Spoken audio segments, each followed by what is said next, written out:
안녕하세요. 당신의 개인 변호사 박혜원입니다. 이번 영상에 주제는 이겁니다. 혹시 당신께서 저 또는 다른 많은 훌륭한 변호사님들과 상담을 하면서 이렇게 질문을 하고 계시진 않습니까? 변호사님, 만약에 이렇다면 이렇게 될 수도 있습니까? 라는 질문 말입니다. 제 답은 딱 하나입니다. 그럴 수도 있습니다예요. 변호사라는 직업은요, 결과를 장담하는 직업이 아니고요, 결과를 약속할 수 있는 직업이 아니기 때문에 당신께서 하시는 모든 질문에 대해서 가능성을 물어보신다 그러면 가능합니다 라고 말씀을 드릴 수밖에 없습니다.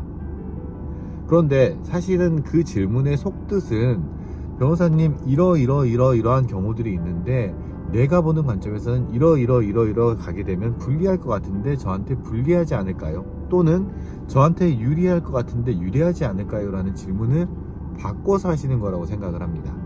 만약에 제 증거가 부족하다면 저는 구속될 수 있습니까? 라고 질문했다고 가정하겠습니다.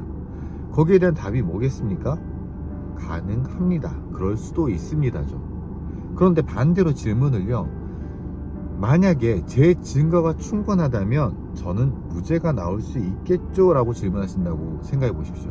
그러면 그때도 변호사의 답은 네, 가능합니다입니다. 그렇기 때문에 어떤 미래에 대한 결과에 대한 예측을 하기 위한, 장담을 받기 위한 질문들, 사실은 변호사의 답이 중요한 게 아니라 당신께서 이 사건에 대해서 어떻게 생각하고 계시는지에 대해서 스스로에게 물어보시는 것들이 조금 더 낫지 않을까 싶습니다.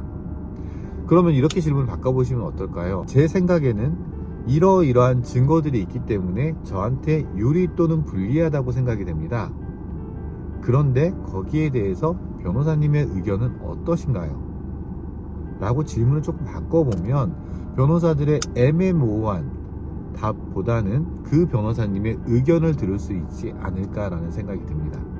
A라는 변호사님한테 가가지고는 만약에 증거가 없으면 저는 구속이 됩니까? 라고 질문을 하시고, 저한테 오셔가지고는요, 만약에 증거가 확실하다면 구속되지 않겠죠? 라고 질문하면 네, 구속되지 않을 겁니다. 구속되지 않을 가능성이 있습니다. 라고 말씀을 드리죠. 그리고 세 번째 변호사님한테 가가지고요, 변호사님들 말씀들이 다 다른데 누구 말을 믿어야 될까요? 이렇게 질문하시지는 않을까라고 생각이 듭니다. 보다 좀 더 퀄리티 높은 변호사들의 상담을 위해서라도 당신께서 당신의 걱정과 당신의 의견과 당신이 바라는 목표에 대해 가지고 조금 분명하게 나눠 가지고 이야기를 해주시면 어떨까 싶습니다. 제가 승소를 해가지고 좋은 결과를 얻는 경우도 많습니다. 그런데 그분들한테도요, 그분들이 저한테 질문을 하실 때 결과가 질 수도 있나요? 이렇게 물어보셨을 때 저는 똑같이 대답합니다. 질 수도 있습니다. 제가 100% 장담을 하거나 결과에 대해 약속을 드릴 수 없는 직업이라는 건 여러 차례 말씀을 드렸고 알고 계시잖아요. 만약에 그럴 수 있어요 라는 질문을 주시면 저는 만약에 그럴 수 있어요 라고 밖에 말씀 못 드립니다. 물론 제가 드릴 수 있는 말씀은 이렇습니다. 만약에 그럴 수 있지만 제 의견으로는 그 가능성은 조금 낮아 보입니다. 그리고 그 가능성을 더 낮게 하기 위해서 저희가 이렇게 진행을 하고 있습니다. 결과는 장담을 못 해드리고 약속을 해드리지 못하는 직업이지만 그 과정에서 제 의견을 말씀을 드리고 그 의견에 따라주시면 너무 감사드립니다. 만약에 저에게 연락을 주셔서 만약에 질문하셨을 때 제 답은 같습니다.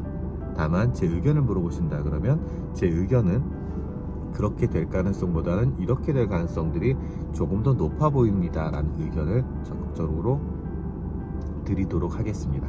이상 당신의 개인 변호사 박혜원이었습니다. 저는 항상 당신 편입니다. 감사합니다.